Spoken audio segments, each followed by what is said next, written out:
আমরা আজ কক্সবাজার থেকে টেকনাফ অর্থাৎ বাংলাদেশের আরেক প্রান্ত যে বর্ডার তার নাম টেকনাফ, সেই রাস্তার মধ্যে এসে গেছি। এই ব্ল্যাক কোরাল বিচ এটাকে বলা হয়। জল বেশি আছে, জোয়ার চলছে। তাহলে এখানে যে পাথরগুলি দেখছেন এইখানে সমুদ্রের মধ্যে, পাথরগুলির কাছে যদি যাওয়া যেত তাহলে পাথরের গায়ে কোরাল লেগে থাকে। এই পাথরগুলির গায়ে এটাও দেখানো যেত। এই বীজটিকে এই যে দেখছেন পাথরগুলি, এই পাথরগুলির গায়ে সমুদ্র থেকে ভেসে আসা কোরাল পাথরে এখনো দেখানো যাচ্ছে, দেখতে পাওয়া যাচ্ছে দু একটা। Black coral beach. এই যে কক্সবাজার আমরা বলি,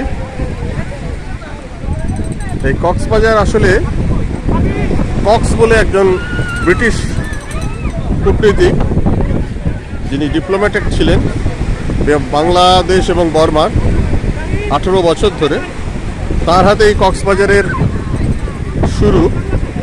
সেই জন্যে এটাকে কক্সেস বাজার অ্যাকচুয়ালি বলা উচিত, সেই থেকে কক্সবাজার। তার নাম ছিল হেরাম কক্স।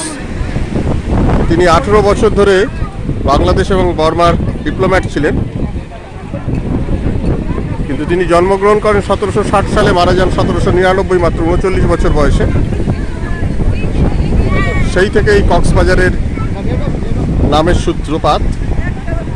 কক্সেস বাজার থেকে কক্সবাজার, তার নাম হেরাম কক্স। এই কক্সবাজারই বিশ্বের একমাত্র সর্ববৃহৎ প্রাকৃতিক সমুদ্র সৈকত, যা প্রায় 140 মাইল লম্বা। বিশ্বের সবচেয়ে দীর্ঘতম সমুদ্র সৈকত ব্রাজিলের প্রায় দি ক্যাসিনো তার নাম, যার দৈর্ঘ্য 250 মাইল, যেটি ব্রাজিল থেকে উরুগুয়ে অবধি গেছে। ভারতবর্ষের যেমন সর্ববৃহৎ সমুদ্র সৈকত চেন্নাইয়ের মেরিনা, কদিন আগেই আমরা সে ছবি দেখিয়েছি।